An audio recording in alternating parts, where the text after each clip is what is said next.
শিক্ষার্থী বন্ধুরা, গত ক্লাসে আমরা যেটা আলোচনা করেছিলাম সেটা হচ্ছে কুলম্বের সূত্র এবং তড়িৎ ক্ষেত্র প্রাবল্য। সেখানে আমরা কিছু ম্যাথ গত ক্লাসে সলভ করেছিলাম সৃজনশীল প্রশ্নের জন্য। তো পরবর্তী অংশে পার্ট 2 এ আমরা চলে যাচ্ছি। তো আজকের টপিক দেখো যে সংযোজক রেখার কোন বিন্দুতে প্রাবল্য সমান হবে অথবা লব্ধি প্রাবল্য শূন্য হবে। তাহলে প্রশ্নটা কিন্তু একই কথা যে প্রাবল্য শূন্য হওয়া এবং লব্ধি প্রাবল্য সমান হওয়া এবং লব্ধি প্রাবল্য শূন্য হওয়া। একটু খেয়াল করে দেখো, আমরা দুইটা চার্জ চিন্তা করতেছি, একটা হচ্ছে প্লাস কিউ চার্জ, এখানে একটা প্লাস কিউ চার্জ।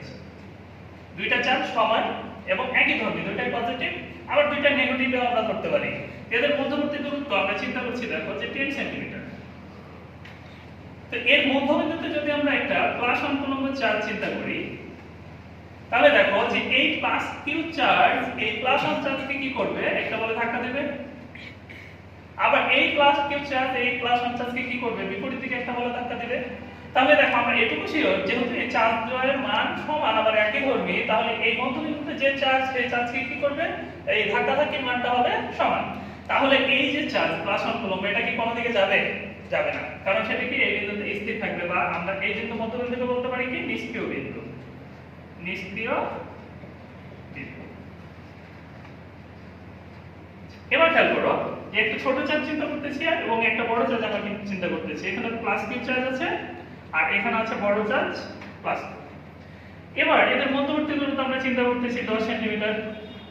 এবার যদি মধ্যবিন্দুতে একটা প্লাস ওয়ান কুলম্বের চার্জ আমরা চিন্তা করি, তাহলে এই যে ছোট চার্জ এই প্লাস ওয়ান কুলম্ব চার্জকে যে বলে ধাক্কা দিবে, এই বড় চার্জ কিন্তু তার চেয়ে বেশি বলে ধাক্কা দেবে। তাহলে কি হবে, এই চার্জটা কি এই মধ্যবিন্দুতে স্থির থাকবে? থাকবে না। কি হবে, বামে বা ছোট চার্জের কাছাকাছি চলে আসবে, গিয়ে এরকম কোনো পয়েন্টে সেটা নিষ্ক্রিয় হবে। তাহলে আমরা এটুকু ক্লিয়ার হলাম যে এক্ষেত্রে আমরা নিষ্ক্রিয় বিন্দু পাবো। নিষ্ক্রিয় বিন্দুটা হবে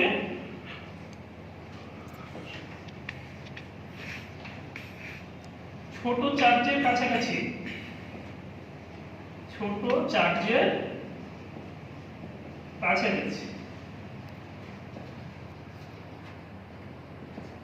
এবার একটু খেয়াল করো যে আমরা যদি সংযোজক রেখার ভিতরে চিন্তা করেছি, এবার যদি আমরা বাইরের দিকে কোথাও চিন্তা করতাম, তাহলে একটু মনোযোগ দাও যে এখানে প্লাস কিউ চার্জ আছে, এখানে প্লাস কিউ চার্জ আছে, এর বাইরের কোথাও আমরা প্লাস ওয়ান কুলম্ব চার্জ চিন্তা করতাম।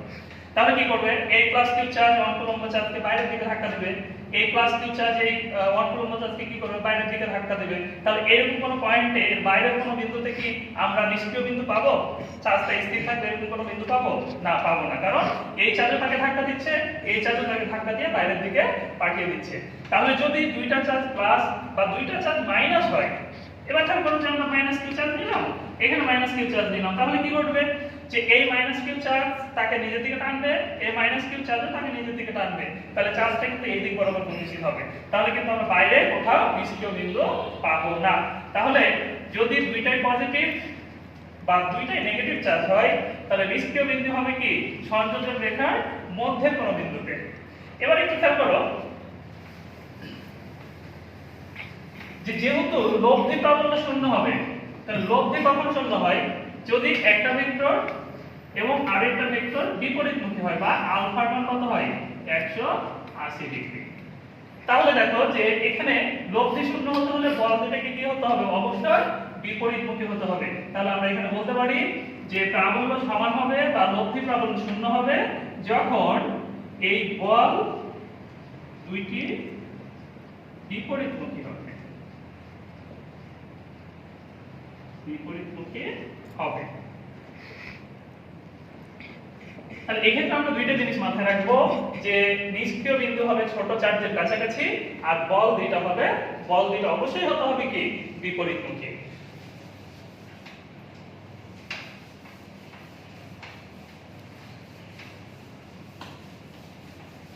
এবার চলে আসো, আমরা দুইটা চার্জ চিন্তা করতেছি।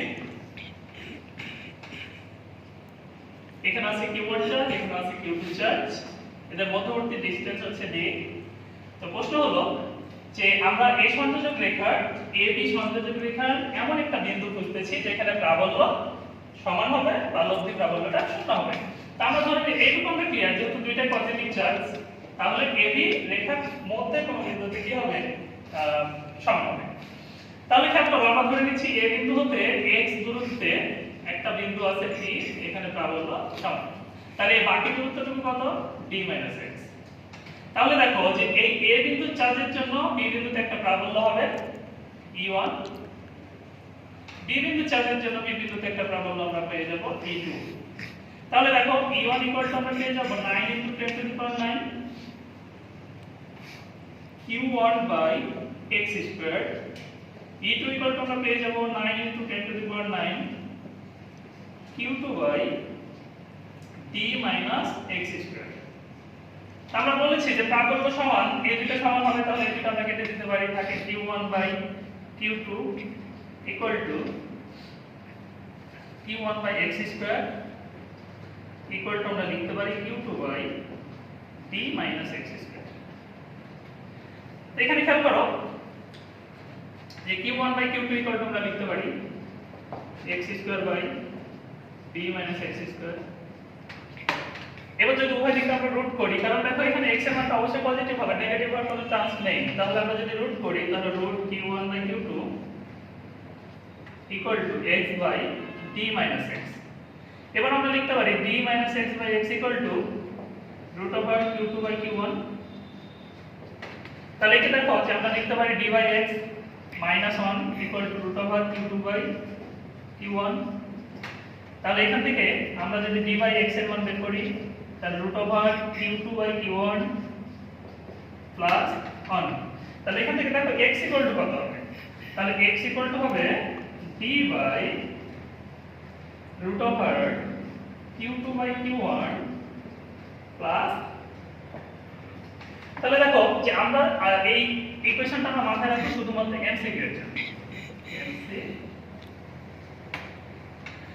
এবার আমরা পরবর্তী উদাহরণে চলে যাব। পরবর্তী উদাহরণটা একটু খেয়াল করো, একটু খেয়াল করে দেখো যে এখানে আমরা একটা চার্জ নিচ্ছি +Q1 আর একটা চার্জ নিচ্ছি -Q2। তাহলে এবার আমরা প্রাবল্য কোথায় পাবো? তো একটু খেয়াল করো যে প্রাবল্য অবশ্যই হবে এই চার্জটাকে আমরা +Q ছোট ধরি, এটা হচ্ছে ছোট চার্জ আর এটা হচ্ছে বড় চার্জ। তোমাদের প্রশ্ন হতে পারে যে এখানে পজিটিভ আবার ছোট হয়ে যাচ্ছে, নেগেটিভ আবার কেন বড় হচ্ছে? আমরা একটু পরে দেখছি। তো খেয়াল করো যে এবার যদি সংযোজক রেখার মধ্যে কোনো একটা চার্জ প্লাস অন্তর্গত চার্জ দিই, তাহলে কি করবে? দেখো যে এই চার্জ Q চার্জ 1 চার্জকে কি করবে? ধাক্কা দিবে, তাহলে এদিক বরাবর ধাক্কা দিবে। আবার মাইনাস চার্জ কি করবে? তাকে নিজের দিকে টানবে। তাহলে এর মধ্যে কিন্তু প্রাবল্য কক্ষা সমান হওয়ার কথা না, বা নিষ্ক্রিয় বিন্দু পাওয়ার কথা না। তাহলে কোন দিকে পাবো? বাইরে পাবো। এবার দেখো যে বাইরে যদি আমরা একটা চার্জ দিই +1 চার্জ, তাহলে এই প্লাস চার্জ কি করবে? 1 উলম্ব চার্জকে কি করবে? বাইরের দিকে ধাক্কা দিবে, তাহলে এদিক বরাবর ধাক্কা মারবে। আবার এই মাইনাস চার্জ কি করবে? তাকে বিপরীত দিকে, তার দিকে টানবে। তাহলে এবার দেখো আমি বলেছিলাম বলের মান নিষ্ক্রিয় বিন্দু পেতে হলে কি হতে হবে? বলের মানটা অবশ্যই বিপরীতমুখী হতে হবে। তাহলে এবার কিন্তু আমরা বিপরীতমুখী পেয়েছি। তাহলে যদি বিপরীতধর্মী চার্জ থাকে, একটা পজিটিভ থাকে একটা নেগেটিভ থাকে, তাহলে এই নিষ্ক্রিয় বিন্দুটা হবে অবশ্যই সংযোজক রেখার বাইরে। কোন দিকে বাইরে? ছোট চার্জ। আমরা জানি নিষ্ক্রিয় বিন্দু কোন দিকে হয়? ছোট চার্জের কাছাকাছি হয়। তাই এই ছোট চার্জ থেকে কাছাকাছি কোনো বিন্দুতে। এবার খেয়াল করে দেখো যদি আমরা বড় চার্জ থেকে বাইরে নিতাম, তাহলে কি করতো? মনে করো +1 চার্জ নিলাম।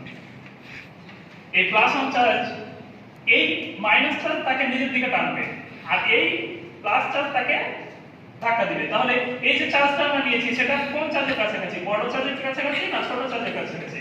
অবশ্যই দেখো বড় চার্জের কাছাকাছি, কিন্তু আমরা জানি নিষ্ক্রিয় বিন্দু কার কাছাকাছি পাওয়া যায়? ছোট চার্জের কাছাকাছি। তাহলে এই বড় চার্জ থেকে বাইরে নেওয়া যাবে না, আমাদের কোন দিকে নিতে হবে? ছোট চার্জ থেকে বাইরে। তাহলে এই সম্পর্কিত আমরা একটা প্রবলেম সলভ করে ফেলি, একটু দেখো। তো তোমরা কোশ্চেনগুলো একটু খেয়াল করে দেখো যে কোশ্চেন নাম্বার 1 এ a বিন্দুতে চার্জ আছে +9 কুলম্ব, b বিন্দুতে চার্জ আছে +16 কুলম্ব, মধ্যবর্তী দূরত্ব হচ্ছে 0.28 মিটার। আর 2 নম্বর কোশ্চেন হচ্ছে a বিন্দুতে চার্জ আছে +3 কুলম্ব, b বিন্দুতে চার্জ আছে -9 কুলম্ব। দুইটার জন্য কমন কোশ্চেন যে কোন বিন্দুতে প্রাবল্য সমান হবে। তো দেখো এখানে যেহেতু দুইটা সমধর্মী চার্জ আছে, তাহলে সমধর্মী চার্জের জন্য আমরা কি পাই? যে এর সংযোজক রেখার কোন একটা বিন্দুতে প্রাবল্য কি হবে? সমান হবে। তাহলে আমরা ধরে নিচ্ছি যে a চার্জ হতে x দূরত্বে প্রাবল্য সমান হবে। তাহলে বাকি দূরত্বটুকু কত? 0.28 মাইনাস x। তো এবার দেখো যে এই 9 কুলম্ব চার্জের জন্য একটা আমরা প্রাবল্য পাবো E1, তাহলে E1 হচ্ছে 9 × 10⁹। উপরে হবে চার্জ, চার্জের মান হচ্ছে 9 কুলম্ব, দূরত্বটুকু কতটুকু x, তাহলে হবে x²। এবার দেখো বি বিন্দুর চার্জ হচ্ছে +16 কুলম্ব, তাহলে বি বিন্দুর চার্জের জন্য প্রাবল্য E2 হবে 9 × 10⁹, চার্জের মান হচ্ছে 16, দূরত্ব হচ্ছে 0.28 মাইনাস x²। তাহলে দেখো যে এই দুইটা প্রাবল্য সমান ধরেছি, তাহলে সমান হলে এই দুটো কেটে যায়, তাহলে হবে কত 9/x² = 16/0.28 মাইনাস x²। তাহলে উভয় দিকে যদি আমরা রুট করে দিই, তাহলে রুট করলে কত হবে দেখো 3/x = 4/0.28 মাইনাস x। এবার দেখো আমরা এখান থেকে লিখতে পারি 4x, আর এখানে আছে -3x, তাহলে +3x = 0.84। তাহলে 7x = 0.84, অতএব x = 0.12 মিটার। তাহলে আমরা বলতে পারি যে এই বিন্দু বা +9 কুলম্ব চার্জ হতে 0.12 মিটার দূরে প্রাবল্যের মান সমান হবে। তাহলে এই বাকি দূরত্বটুকু কিন্তু আমরা বলতে পারি 0.28 মাইনাস x এর মান কত 0.12। এবার পরবর্তী কোশ্চেনে চলে আসো যে একটা পজিটিভ চার্জ, একটা হচ্ছে নেগেটিভ চার্জ। তাহলে এবার কিন্তু সংযোজন রেখার ভিতরে আমরা পাবো না, কোথায় পাবো বাইরে। কোন দিকে বাইরে? ছোট চার্জ থেকে বাইরে। তাহলে এখানে দেখো যে +3 চার্জ আছে, একটা +9 কুলম্ব চার্জ আছে। তো প্লাস মাইনাস দ্বারা কি বোঝাচ্ছে? চার্জের প্রকৃতি। আর এই মানগুলো যখন আমরা চিন্তা করব, একটা হচ্ছে 3 এবং একটা 9। এবার বলো যে কোনটা বড় কোনটা ছোট? তাহলে ছোট চার্জ হচ্ছে 3 আর বড় চার্জ হচ্ছে 9। তাহলে এবার দেখো যে আমরা জানি যে বাইরে হবে, কিন্তু কোথা থেকে বাইরে? ছোট চার্জ থেকে বাইরে। তাহলে ছোট চার্জ কি 3, তাহলে 3 থেকে বাইরে আমরা ধরে নিচ্ছি x মিটার দূরে একটা বিন্দু আছে p বিন্দু, যেখানে প্রাবল্য সমান। তাহলে দেখো এই +3 চার্জ দূরত্ব কত x, তাহলে এই চার্জ এই দূরত্বের জন্য আমরা একটা প্রাবল্য পাবো E1 এর মান হচ্ছে 9 × 10⁹, চার্জের মান 3, দূরত্ব হচ্ছে x²। এবার বি বিন্দু চার্জের জন্য আমরা একটা প্রাবল্য পাবো E2, তাহলে E2 = 9 × 10⁹, চার্জের মান হচ্ছে 9, -9 কিন্তু অবশ্যই না, মাইনাস হচ্ছে কি তার চার্জের প্রকৃতি। তাহলে 9 আর দূরত্ব, এবার দেখো বি বিন্দু থেকে পি বিন্দু দূরত্ব এটুকু ছিল 1 মিটার আর এটুকু ছিল x, তাহলে টোটাল দূরত্বটুকু হচ্ছে 1 + x। তাহলে এবার দূরত্ব আমরা নিব 1 + x²। এবার দুইটা যেহেতু সমান, এটা কেটে যায়। এবার ক্যালকুলেশন করলে আমরা এখান থেকে x এর মান বের করব। এবার চলে যাই আমরা পরবর্তী কোশ্চেনে। কোশ্চেন নাম্বার 3, একটু মনোযোগ দাও যে একটা সূত্রের সাহায্যে দুইটা সোলার বল ঝোলানো আছে, দুইটা বলের চার্জ হচ্ছে +q এবং +q সমধর্মী চার্জ। তাহলে পরস্পর কি করবে? বিকর্ষণ করে দূরে সরে যাবে। এখন আমাদের কোশ্চেনটা হচ্ছে যে সেটা কতটুকু দূরে কি সরতেই থাকবে, মানে সরতেই আছে, কতক্ষণ পর্যন্ত এটা সরতে থাকবে? তো দেখো যে যতক্ষণ পর্যন্ত এই বলগুলো সাম্যাবস্থা যতক্ষণ না আসবে। তাহলে সাম্যাবস্থা বলতে আমরা কি বুঝি? দেখো যে এখানে আমরা ধরে নিচ্ছি যে x পরিমাণ সরে যাচ্ছে, তাহলে এখানে +q চার্জ ছিল, এখানে +q চার্জ আমরা ধরে নিলাম সরতে সরতে সেটা কতটুকু সরে গেছে? x দূরত্ব সরে গেছে। তো এখন প্রশ্ন হলো যে এই যে থিটা, এই থিটা যদি ক্ষুদ্র হয় তাহলে আমাদের দেখাতে হবে যে x এর মানটা হচ্ছে এটা, যে x = √3 q²L/2πε0 mg। তাহলে একটু তোমরা মনোযোগ দাও যে এই যে q চার্জ এই বিন্দুতে এসে সাম্যাবস্থা অর্জন করছে। কেন সাম্যাবস্থা অর্জন করছে? এই mg কাজ করছে কোন দিকে? নিচের দিকে। এই চার্জ এই চার্জকে ধাক্কা দিচ্ছে, তাহলে এই কুলম্ব বলটা কাজ করছে কোন দিকে? বাইরের দিকে c। এই সুতার টান, দৈর্ঘ্য হচ্ছে l, সুতার টান কাজ করছে কোন দিকে? উপরের দিকে। তাহলে দেখো লামের উপপাদ্য থেকে আমরা জানি যে এই যে বলগুলো, এই বলগুলো যখন সাম্যাবস্থা সৃষ্টি করবে তখন কি হবে? এই q চার্জটা স্থির থাকবে। তাহলে একটু খেয়াল করে দেখো যে এই যে টানটি, এই কোণ যদি থিটা হয় তাহলে এই কোণ কিন্তু 90 ডিগ্রি, তাহলে এই কোণটা কত? নিশ্চয় হচ্ছে 90 মাইনাস থিটা। তাহলে t কে যদি আমরা এই দিক বরাবর উপাংশে বের করি তাহলে কত হবে? t cos 90 minus theta, 90 minus. তাহলে দেখো যে এই t cos 90 মাইনাস থিটা, এটা কিন্তু এই কুলম্বের যে বল, বিপরীতমুখী বল, এই দুটো যদি সমান না হয় তাহলে চার্জ কিন্তু এই জায়গায় স্থির থাকবে না। তাহলে আমরা বলতে পারি যে t cos 90 মাইনাস থিটা এটা কার সমান হতে হবে? কুলম্বের বল Fc এর সমান হতে হবে। আবার দেখো এই যে উপর দিকে যে টান আছে টি, একে যদি আমরা এই দিক বরাবর পক্ষে ভাগ করি তাহলে এটা থিটা হলে নিশ্চয়ই এটা থিটা, তাহলে টি কে দুটো পক্ষে ভাগ করছি, যেদিকে থিটা সেদিকে হচ্ছে টি cos থিটা। তো দেখো এই টি cos থিটা mg যখন সমান হবে তখনই কিন্তু এটা সাম্যাবস্থা লাভ করবে। তাহলে আমরা লিখতে পারি টি cos থিটার মান টি cos থিটা ইকুয়াল টু হচ্ছে mg। এবার একটু খেয়াল করো যে cos 90 মাইনাস থিটা মানে কিন্তু আমরা জানি sin থিটা, তাহলে t sin theta equal two এখান থেকে আমরা লিখতে পারি f e কুলম্বের বল, কুলম্বের বল। এখন দেখো sin theta by cos theta তাহলে আমরা বলতে পারি tan থিটা, তাহলে এখান থেকে সহজে আমরা লিখতে পারি যে tan theta equal to f c কুলম্বের ফোর্স বাই হচ্ছে। তো tan থিটা ইকুয়াল টু আমরা জানি, একটু এখানে মনোযোগ দাও যে এই টোটালটা ছিল x, তাহলে এই অর্ধেকটা কত, নিশ্চয়ই এই মানটুকু হচ্ছে কত x/2, এটুকু হচ্ছে x/2, আর এই মানটুকু কিন্তু দেওয়া আছে দেখো ইয়ার 77 ইয়ার, আর এই মানটুকু হচ্ছে x/2। তাহলে আমাদের যেহেতু থিটা হচ্ছে এটা, তাহলে থিটার যেটা বিপরীত সেটা হচ্ছে কি লম্ব, তাহলে লম্ব বাই ভূমি, তাহলে tan থিটা ইকুয়াল টু হচ্ছে লম্ব বাই ভূমি, লম্বের মান হচ্ছে x/2। এখন ভূমি আমাদের দরকার, ভূমিটা কতটুকু এটুকু, তাহলে এর মান কত হবে √ অতিভুজ স্কয়ার a স্কয়ার মাইনাস ভূমি স্কয়ার, ভূমি হচ্ছে x/2, তাহলে কত হবে x²/4। তাহলে আমরা বলতে পারি যে √ a স্কয়ার মাইনাস x²/4।